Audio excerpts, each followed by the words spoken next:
Hello, my name is Albert Miller, 39 years old. I'm a nurse at St. Mary's Hospital in Richmond, Virginia. If you ask me what my life is like, I'd say it's like an endless night shift. Exhausting, sometimes chaotic, but I still try to keep everything balanced for the people I love.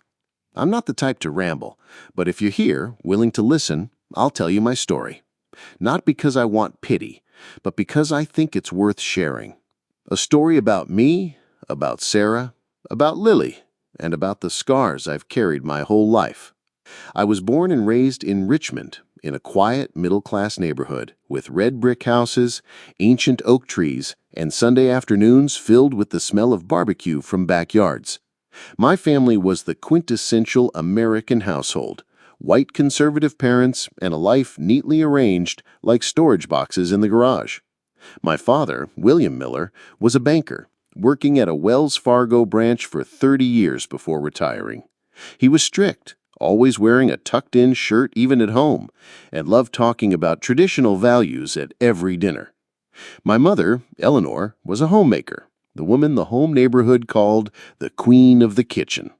She baked crispy cookies, hosted tea parties for the women's club, and kept the house so clean you could eat dinner off the floor. I was the eldest of 3 siblings. Below me was my brother, Jason, 3 years younger, now an insurance salesman in Charlotte. Then came my sister, Tiffany, 5 years younger, currently an elementary school teacher in Raleigh. As kids, we were pretty close. Jason and I would play basketball in the backyard while Tiffany tagged along, insisting on being the referee. But as we grew up, we each went our own way, and family gatherings slowly became more of an obligation than a joy. My personality? I'm not the kind of person who stands out in a crowd. I'm quiet, prefer listening over talking, and always try to do the right thing. I don't have big dreams like others, no aspirations to be a billionaire or famous. I just want a simple life where I can help others and come home to the people I love. Maybe that's why I chose to be a nurse. The job isn't glamorous, the pay isn't great, but every time I help a patient through pain or hold their hand in their final moments, I feel like I'm doing something meaningful. But when I was 16, my grandmother had a stroke. I stayed by her side during her final days in the hospital, watching how the nurses cared for her, not just giving medication or checking blood pressure, but offering gentle handholds and encouraging words. I knew I wanted to do that work. When I told my parents about my decision to study nursing, my dad scoffed, saying it was women's work. My mom worried, afraid I wouldn't make enough to live. But I was determined. I attended Virginia Commonwealth University, graduated with honors, and started working at St. Mary's right after. My life in Richmond in those early years was simple. I rented a small apartment near the hospital, rode an old bike to work, and spent my free time reading or watching baseball. I wasn't the partying type or someone who chased relationships. My friends, mostly hospital colleagues, teased me for living like an old man. But I was content. I didn't need much. A morning coffee, a smooth shift, and a good night's sleep were enough. Everything changed when I met Sarah. I was 25 at the time. The hospital was holding a charity event to raise money for children with heart conditions. I don't like crowded events, but my department head insisted I attend as a nurse representative.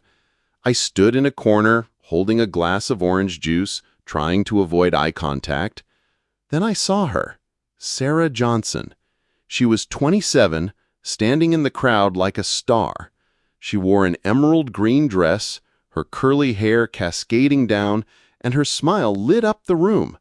She was talking to a group of donors, her voice warm and confident, but not arrogant.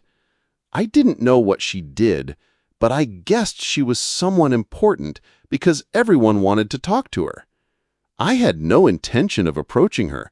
I'm not the type to strike up conversations with strangers, especially someone like Sarah. But fate had other plans. While I was getting more water at the bar, she accidentally bumped into me, spilling her red wine all over my white shirt. I froze, and she apologized profusely. "Oh my gosh, I'm so sorry. I wasn't looking. Let me get you a napkin," she said, rushing to grab paper towels, her face worried but still somehow cheerful. "It's fine," I mumbled, trying to stay calm despite my pounding heart. "This shirt, it's cheap anyway." She laughed, a laugh that made me forget the wine stain. "Thank you. I'm Sarah, by the way. And you are?" Albert Miller, nurse here." "A nurse? That's amazing. I've always admired people who do your kind of work. Tell me, what's it like being a nurse?" Sarah asked, her eyes wide and bright like sunlight. And so we talked. It turned out Sarah worked in communications, writing for a nonprofit organization. She was smart, funny, and had a way of putting people at ease instantly.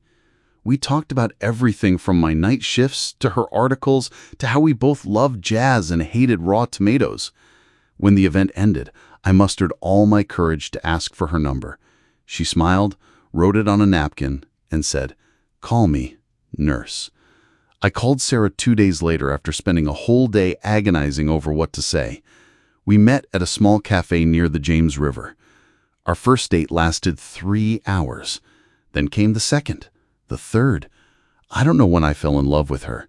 Maybe it was when she told me about her childhood in Atlanta, growing up in a middle-class black family with a teacher father and an accountant mother.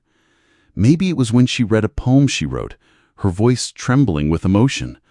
Or maybe it was when she held my hand for the first time during an evening walk and said, "Albert, you're the kindest person I've ever met." Sarah wasn't just a partner. She was my soulmate, the person who made me want to be the best version of myself.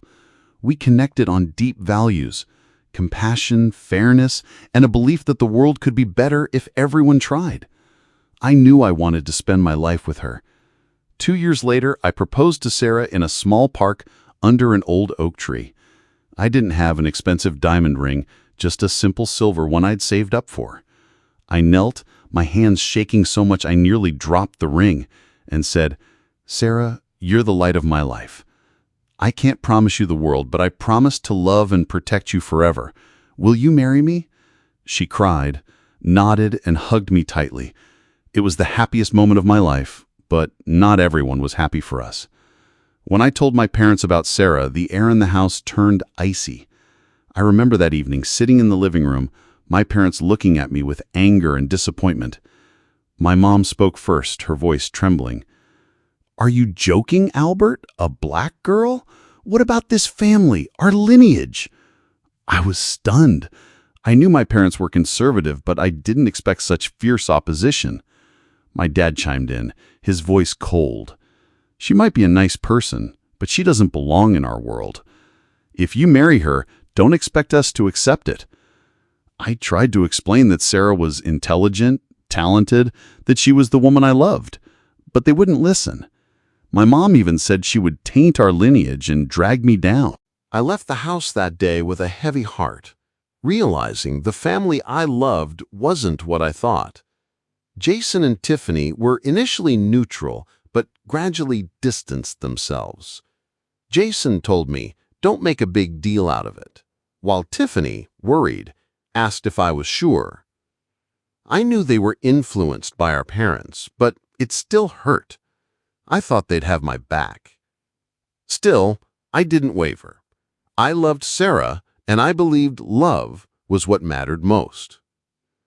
About 2 months later, Sarah and I had our wedding in a small, cozy church in Atlanta.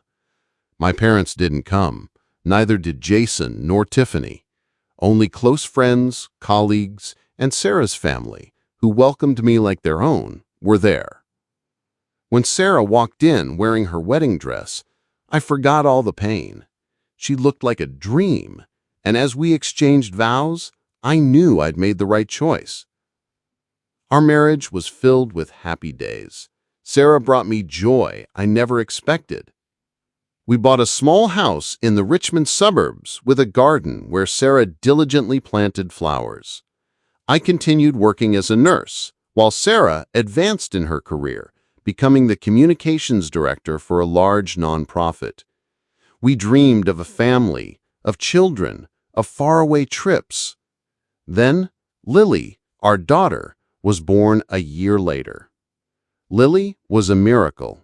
She had my eyes and Sarah's smile, her warm brown skin like sunlight.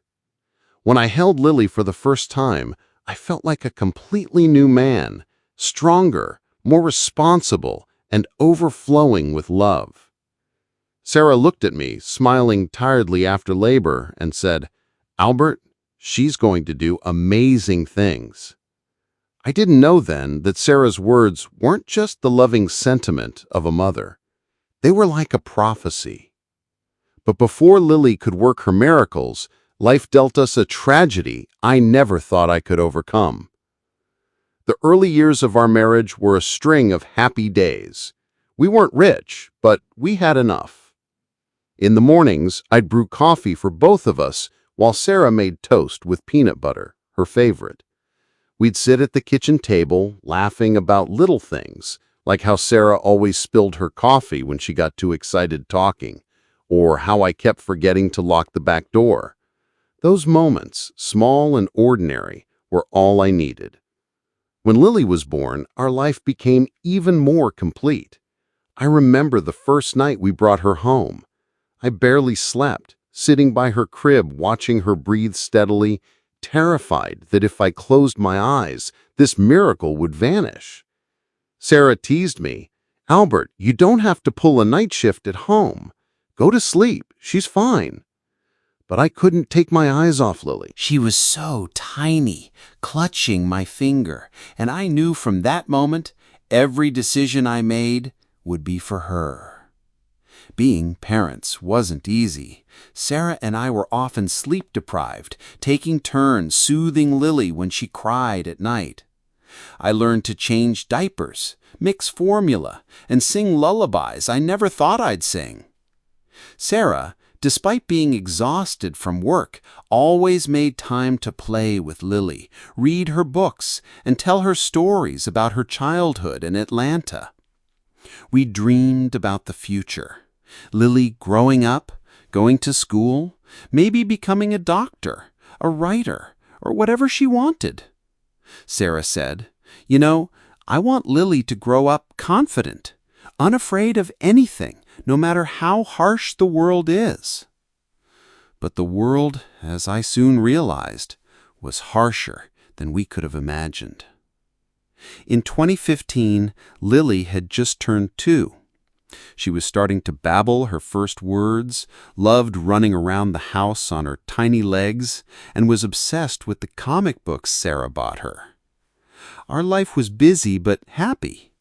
I had just been promoted to head nurse, and Sarah was invited to speak at a major event in Washington, D.C. I was proud of her, but also worried. Sarah often worked late, attending evening events, and though Richmond wasn't a dangerous place, I didn't like her being out alone at night. That night, November 14th, was freezing cold. Sarah was at a charity event downtown, a fundraiser for immigrant children.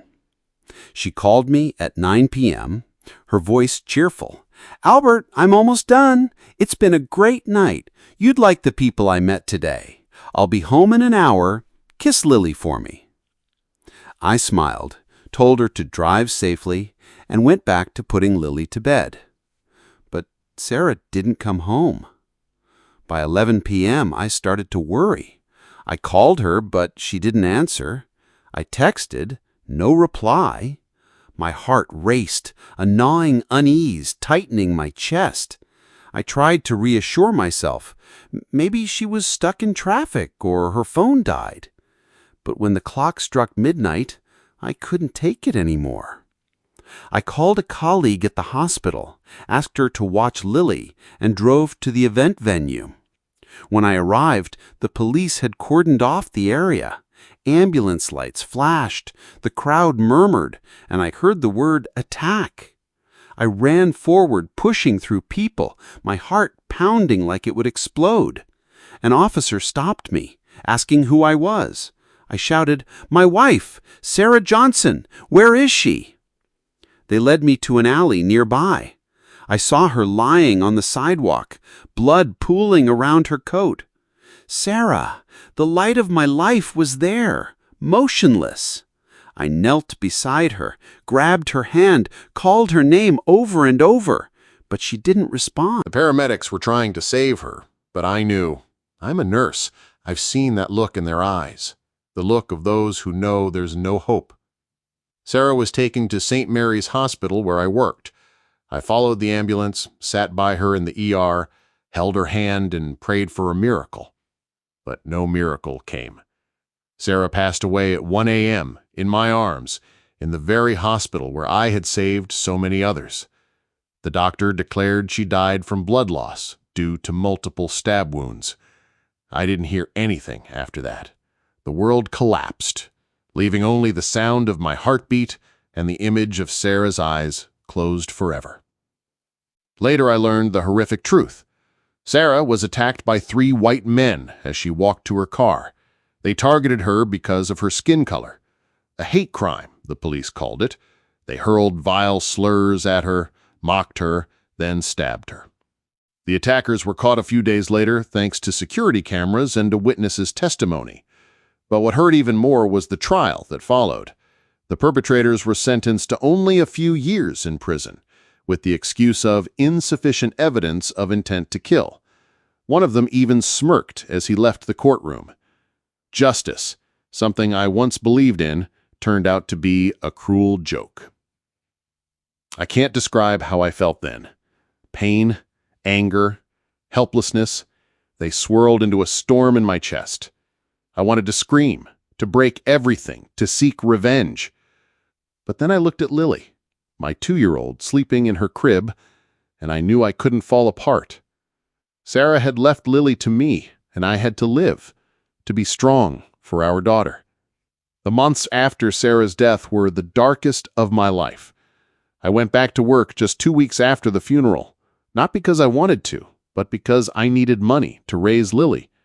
I worked like a machine, tending to patients, giving injections, checking blood pressure, but inside I was empty. Every time I saw the ER where Sarah died, it felt like another stab to my heart. At home, I tried to be a good father, but it wasn't easy. Lily was too young to understand where her mom had gone, but she felt the loss.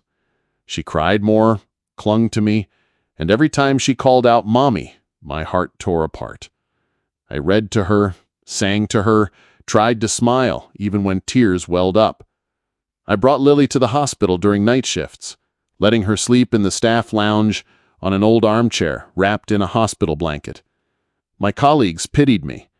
They took turns holding Lily, brought me food, but no one could fill the void Sarah left. But there was no response. My mom sent one short message. We're very sorry about Sarah, but you chose your path. I don't know what I expected, but their coldness made me realize I was truly alone. Jason and Tiffany stayed silent too. The family I once thought was my refuge was now just a distant memory. But no matter how much it hurt, I couldn't give up. I had to live for Lily, for my 2-year-old daughter. Every day I woke up early, made porridge for her, dropped her off at daycare, then rushed to the hospital. I saved every penny. No coffee shop visits, no new clothes, not even the baseball tickets I used to love. Everything was for Lily, to give her a good life, to ensure she didn't suffer like I did. But I couldn't shield Lily from the outside world. When she started preschool, I realized her skin color, Sarah's skin color, made her a target for prying eyes. Once, while picking her up, I overheard a mother whisper, "That mixed-race girl who lost her mom at 2, right? Such a pity." I gripped Lily's hand tighter, swallowed my anger, and told her, "You're the most special girl in the world, Lily. Don't let anyone make you think otherwise." Lily, though young, seemed to understand. She hugged me, and I knew I had to do everything to protect her. But I didn't expect that Lily, with her small but resilient heart, would soon become the one holding me up, rather than the other way around. The years following Sarah's death were a long journey, filled with exhausting days and sleepless nights. I lived for Lily, but sometimes I wondered if I had the strength to give her the good life Sarah had dreamed of. I was a nurse, not a superhero. I didn't have extra money, a family to lean on, or the strength to soothe the pain in my heart.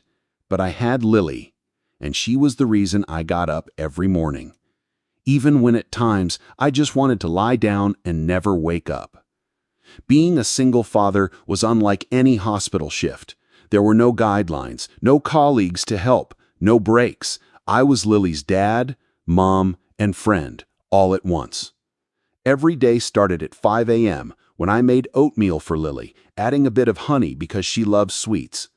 I dropped her off at daycare, then rushed to St. Mary's Hospital, working 12-hour shifts, sometimes 16 if there was an emergency. After work, I picked up Lily, made a simple dinner, usually pasta or mashed potatoes, and sat with her, listening to her talk about her drawings at school or her innocent stories about friends. Lily grew up surrounded by my love, but also in the shadow of loss. She was too young to remember Sarah clearly, but I saw Sarah and Lily every day. In her radiant smile, in the sparkle in her eyes when she heard a story, in the way she hugged me tightly when I was sad. I tried to tell Lily about her mom, about how Sarah loved her, about the dreams Sarah had. I read the same picture book Sarah used to read, sang the songs she loved, even though my voice was off key. When Lily asked, "Where's Mommy, Daddy?" I could only hold her and say, "Mommy's in heaven, sweetheart. She's always watching you." The outside world wasn't kind to Lily. In preschool, she started to notice she was different.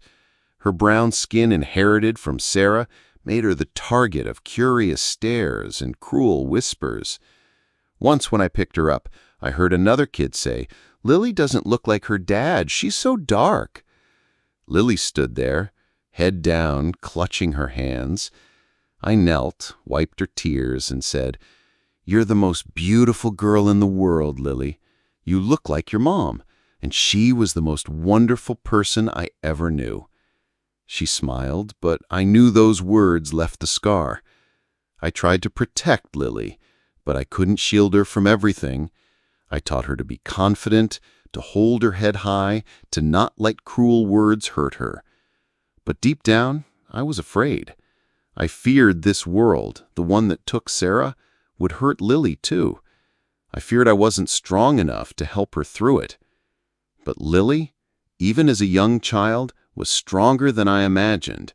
She had a resilient heart, a creative soul, and a talent I didn't recognize until she was 6 years old. When Lily turned 6, she started to love writing. Not the typical scribbles of a child, a few lines about a cat or a tree.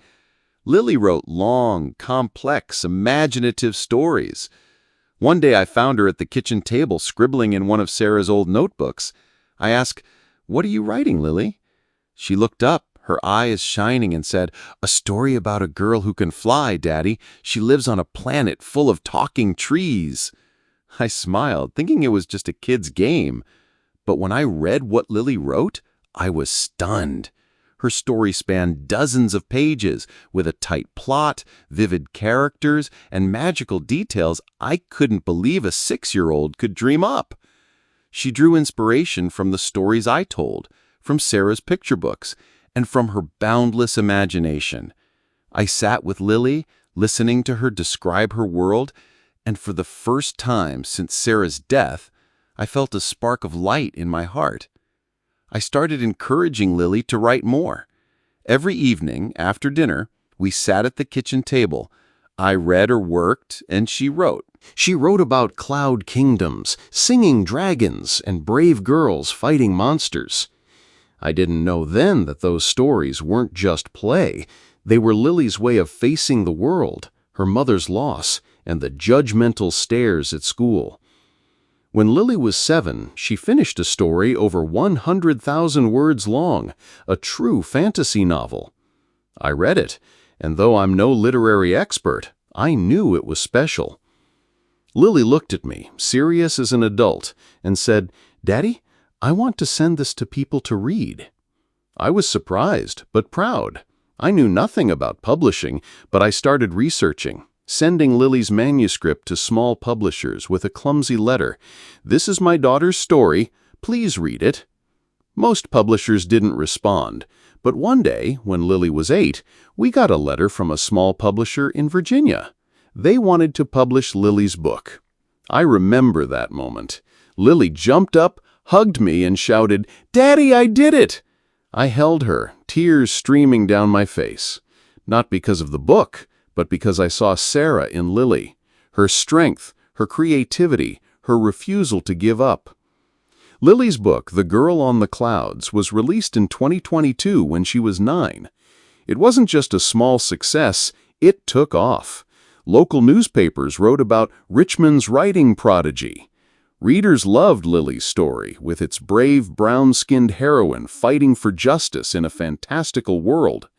The book sold tens of thousands of copies, and for the first time I could breathe easier financially.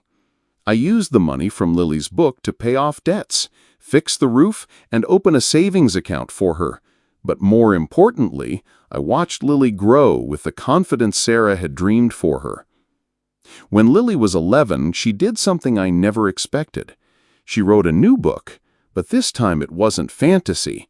It was an autobiography. About me, about Sarah, about our journey. She titled it My Father.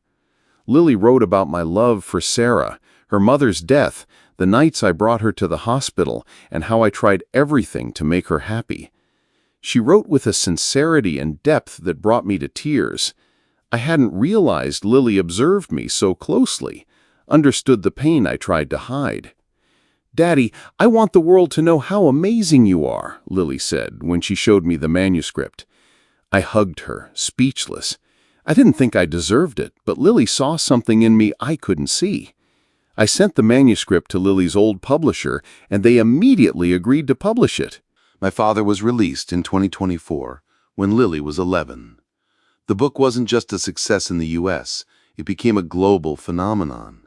Lily, the 11-year-old with a resilient heart, became a famous young author, appearing on talk shows and speaking at schools about writing and overcoming hardship. The book sold millions of copies, bringing in millions of dollars. I no longer had to worry about money. But what made me proudest was Lily. She turned pain into art, scars into light. But Lily's success brought new challenges. As she gained fame, the world paid more attention to us. Some people admired Lily, but others didn't. I read comments online calling her an overhyped kid, or worse, insults about her skin color. I tried to shield Lily from them, but she was smarter than I thought. One day she said, "Daddy, I know not everyone likes me, but I don't care. I write because I want to, and for Mom." I looked at Lily and I saw Sarah. I saw the strength Sarah passed down to her, the resilience I never had.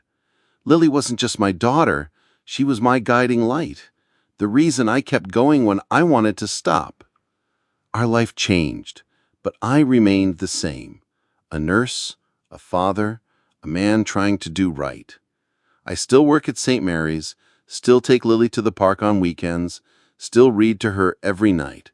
But now, Lily is the storyteller, and I'm the listener. She talks about dreams bigger than before, about new books, about helping other kids like her, kids treated unfairly by the world. I don't know what the future holds, but I know one thing. Lily is the miracle Sarah spoke of. And no matter how harsh the world is, I'll do everything to protect her, to let her keep shining. In 2024, Lily's and my life changed completely. Thanks to the success of her autobiography, My Father, we no longer worried about money. I still worked as a nurse at St. Mary's, not because I needed the income, but because it was part of who I am, a way to stay connected to the days with Sarah. Lily, now 11, had become a star, a famous young author, appearing on TV shows, speaking at schools, and inspiring millions. But to me, she was still Lily, the little girl who loved toast with honey, hugged me every night, and teased me for my off-key singing.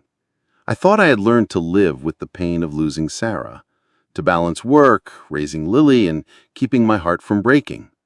But then one late autumn day in 2024, a call from my mother turned everything upside down. After nearly a decade of no contact, she called, her voice trembling over the phone. Albert, your father and I want to see you and Lily. This Thanksgiving, come home, okay? We're family, no matter what.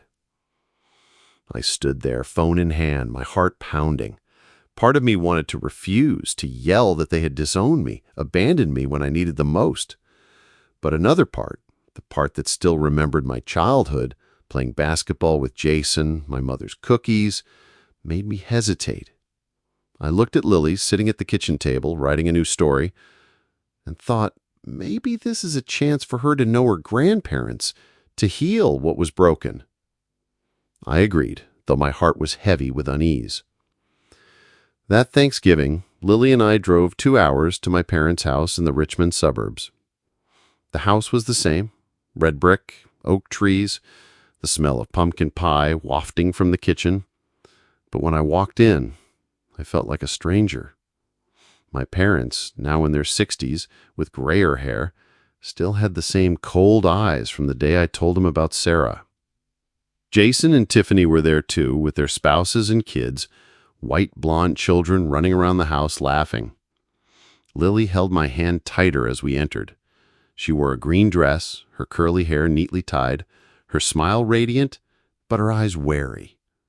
I knew she was sensitive, that she could feel the tense atmosphere. My mother hugged me, but it was brief and awkward. My father only nodded, saying, "Thanks for coming, Albert."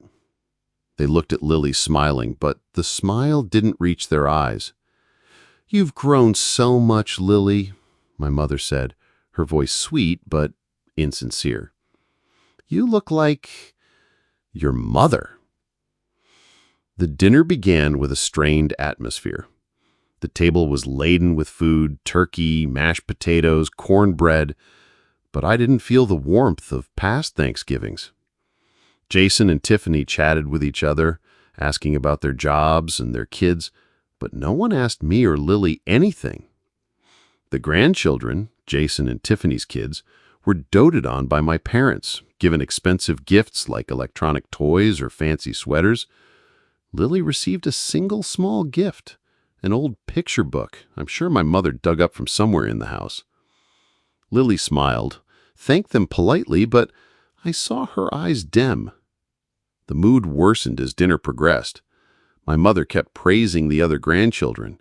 "Jason's boy is so smart, he'll definitely be a doctor," or "Tiffany's girl sings like a star," but said nothing about Lily, despite the world knowing her as a celebrated author. I tried to stay calm, holding Lily's hand under the table, hoping she didn't notice the favoritism. After dinner, the kids gathered to play a game. They were split into teams for a scavenger hunt in the yard. Lily, with her enthusiastic nature, joined in eagerly. She found a toy, a small doll, and held it up excitedly. But one of her cousins, Jason's son, snatched it from her, yelling, "That's mine, you can't take it." Lily, surprised but standing her ground, said, "I found it, that's the rule." My mother, her grandmother standing nearby, overheard. She marched over, her face flushed, and before I could react, she slapped Lily hard across the cheek. The sound echoed in the yard, silencing everyone. Lily stood frozen, holding her cheek, her eyes welling with tears. My mother shouted, "You ungrateful black girl, who do you think you are trying to compete with your cousin?" Time seemed to stop. My heart shattered, but rage surged like fire. I ran to Lily, pulled her into my arms, and checked her cheek. A red mark stood out on her brown skin, but what hurt more was the look in her eyes. Not pain, but deep hurt. I stood facing my mother, my voice trembling but firm. "Mom, what did you just do? Lily is your granddaughter, your blood. You don't get to touch her." My mother stepped back, perhaps realizing she'd gone too far, but she doubled down. "I was teaching her manners. She needs to know her place." Those words were the final stab. I looked around, my father silent, Jason and Tiffany looking down, no one daring to speak. I knew in that moment that this family was no longer mine. I took Lily's hand and spoke loudly for everyone to hear. "Mom, Dad, listen up. Lily isn't just your granddaughter. She's an extraordinary girl, a famous author who's overcome more than anyone in this house ever helped with. You don't see that because you only see her skin color. I hoped today would be a chance to heal, but I was wrong. We don't belong here." I turned to Lily, wiped her tears, and said, "You're my light, Lily. Let's go home." She nodded, gripping my hand tighter, and we left that house without looking back. On the drive home, Lily was quiet, staring out the window. I worried, afraid the scar from today would haunt her, but when I asked, "Are you okay?" she smiled, though her eyes were still red. "I'm okay, Daddy. I don't need them. I have you, and I have Mom in heaven." I pulled over, hugged her tightly, and cried, not out of sorrow, but because I was so proud of Lily, stronger than me, stronger than anything Sarah ever dreamed. A few days after Thanksgiving, I still couldn't shake the heavy feeling in my chest. The image of Lily standing frozen, holding her cheek after my mother's slap, replayed every time I closed my eyes. I tried to keep things normal for Lily, taking her to school, reading to her each night, listening to her talk about ideas for her new book. But deep down, I knew both of us were trying to heal from the wound of that day. Lily, as always, was stronger than me.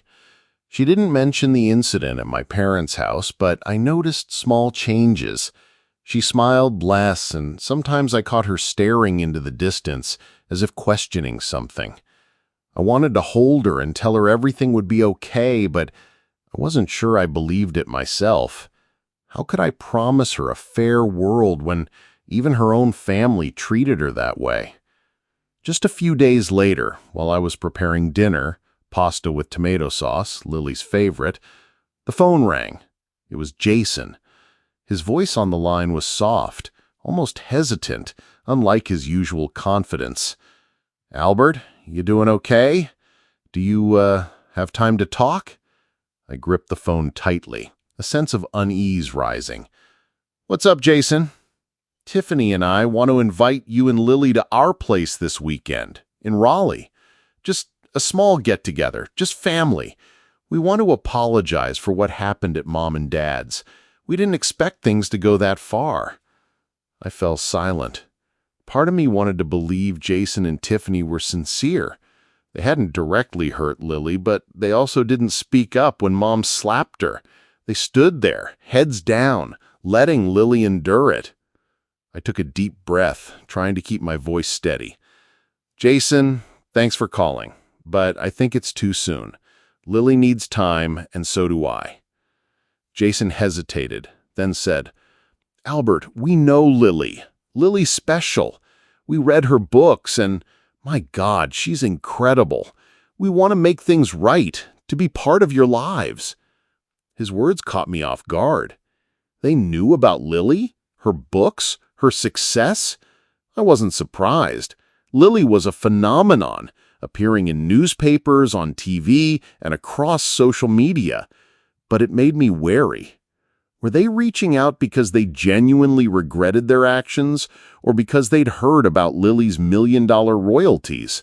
I didn't want to think ill of my brother, but after everything, I couldn't risk Lily's heart. "Jason, I'm sorry," I said, my voice firmer than I felt. "But Lily and I are okay. We don't need to force anything. I wish you and Tiffany the best." I hung up before he could say more. I looked at Lily, sitting at the kitchen table, scribbling in her notebook, and told myself, I did the right thing. I have to protect her. A week after Thanksgiving, on a cold evening, the doorbell rang.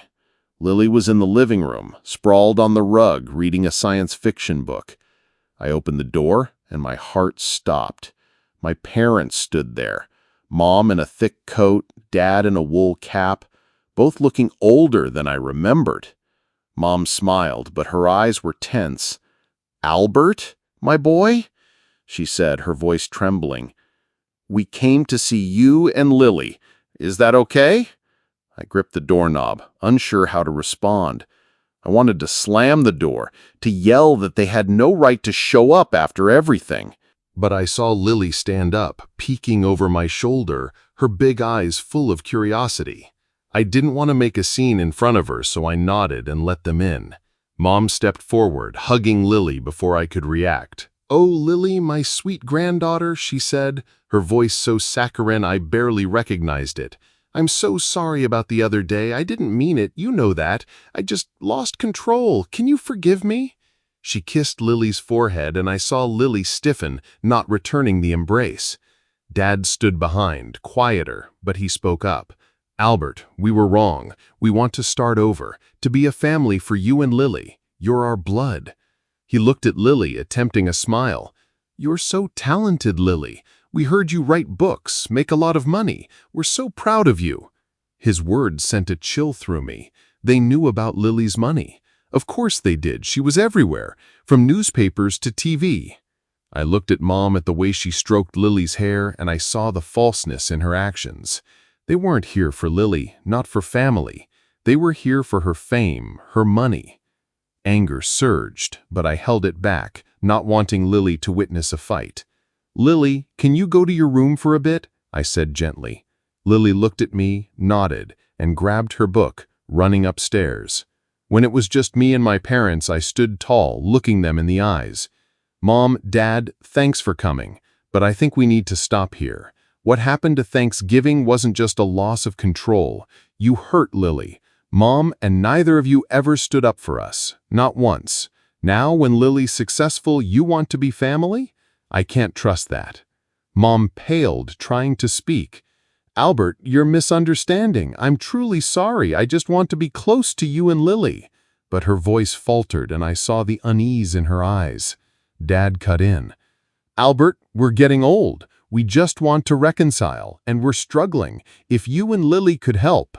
That was the final straw. I interrupted. "Enough. Lily and I don't owe you anything. You disowned me when I married Sarah, abandoned me when she died, and now you've hurt Lily. I won't let you near her again. Please leave." Mom burst into tears, but I didn't waver. Dad pulled her up, muttering something about me being stubborn. They left, and as the door closed, I leaned against the wall, breathing heavily. I felt both pain and relief. Pain because I had once loved my parents, had hoped they'd change. Relief because I knew I'd done the right thing to protect Lily. I went to Lily's room and found her sitting on her bed, clutching her book. "Daddy, are Grandma and Grandpa gone?" she asked softly. I nodded, sat beside her, and pulled her into my arms. "Yeah, they're gone. I'm sorry, Lily. I didn't want you to go through that again." She looked at me, her eyes shining. "I'm okay, Daddy. I have you, and that's enough." Then she smiled, Sarah's smile, and I knew that no matter how harsh the world was, Lily and I would always be each other's strength. After my parents left, I felt a strange sense of peace. The closing of the door wasn't just an end into the past.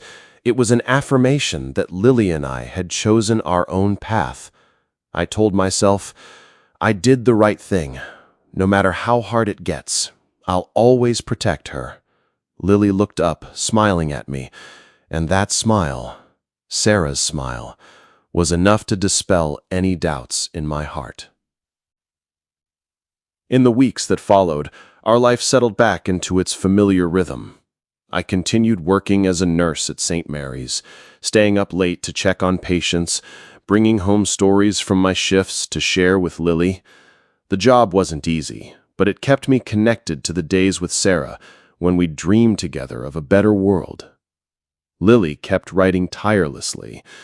She started a new project, a book about children overcoming prejudice, inspired by her own experiences. "Dad, I want kids like me to know they can do anything," Lily said, her eyes sparkling. I nodded, choking with pride, but also worry. The world out there was still harsh, and I didn't want Lily to face it alone. I'll always be there for her. We're a team, a small but resilient family.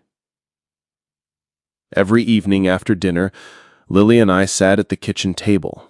I read medical journals or watched baseball, and she wrote. Sometimes Lily read aloud parts of her new book, her clear voice brimming with emotion. I listened, not just as a father, but as a fan. Lily didn't just write. She told healing stories, stories that made others believe they could overcome darkness. Lily's success grew. My father continued to sell, translated into over 20 languages, and Lily was invited to literary conferences worldwide. One day, she received a letter from a school in South Africa where a group of students wrote that her book inspired them to dream big, despite growing up in poverty. Lily read the letter to me, tears glistening, and said, "Dad, I think Mom would be proud of me." I hugged her and said, "Mom's always been proud of you, Lily, and so am I." But success brought pressure. The media paid more attention not just to Lily's talent, but to our story, a white, single father and his talented mixed-race daughter. Some articles hailed Lily as a symbol of resilience, but there were also vicious online comments, slurs about her skin color, or doubts that an 11-year-old could write such books. I tried to shield Lily from them, but she was too smart. One day I caught her reading a comment online. "This girl's only famous because of her parents' sad story." Lily closed the laptop, looked at me, and said, "Dad, I don't care what they say. I write because I want to, and for Mom." I don't know how an 11-year-old could be so strong, but I knew it was Sarah's legacy. Sarah gave Lily not just her smile, but an unbreakable heart, the ability to turn pain into strength, and I, though imperfect, tried to nurture that in her. One evening in early 2025, as snow fell lightly outside, Lily pulled me into the living room holding a new manuscript. "Dad, I want you to be the first to read this," she said, handing me a thick stack of papers. It was the draft of her new book, Fearless Children. I sat down reading page after page and felt my heart open. Lily wrote about children worldwide, those looked down on for their skin color, circumstances, or dreams. But in her story, they didn't fall. They stood up, held hands, and built a world where no one was left behind. The opening of the story stunned and impressed me.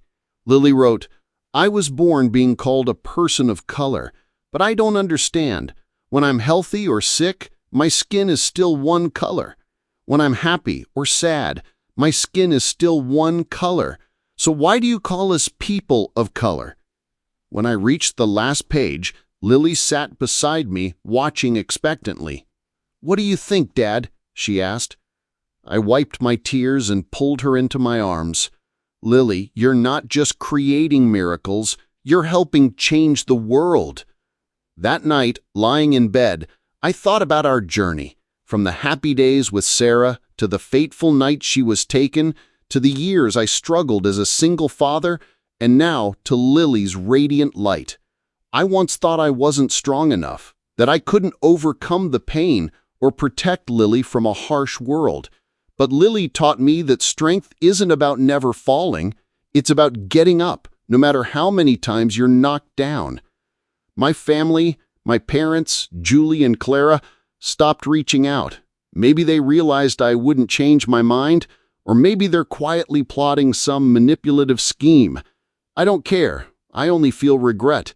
Regret that they missed the chance to know Lily, the incredible girl Sarah and I raised. But I don't need them. Lily and I, we're enough. I still keep our old habit. Every night, I read a passage from Sarah's diary to Lily. It's the diary Sarah wrote while pregnant with Lily, filled with dreams and messages for her daughter. One line always moves me. "Lily, you're my light, no matter how dark the world gets. Shine, okay?" Lily has done that, and I know Sarah somewhere is smiling. Our story isn't a fairy tale with a perfect ending. The world still has its dark corners, its prejudices, its injustices. But I've learned that love, my love for Sarah, for Lily, is stronger than all of it. It gives me the strength to get up each day, to protect my daughter, to believe we can make a difference. Lily is now an inspiration, not just for kids, but for anyone who's ever felt they don't belong. She writes, speaks, and lives with an open heart the way Sarah did. And I'm still Albert Miller, an ordinary nurse, a father trying to do right. But when I look at Lily, I know I'm done the most important thing, raised a strong, compassionate, fearless girl. Our message is simple, but I hope it echoes far. Family love can overcome any prejudice, any pain. Stand up for those you love and let them shine. Even if the world tries to dim their light, Lily is living proof of that. And I, her father, will forever be proud to be part of her story.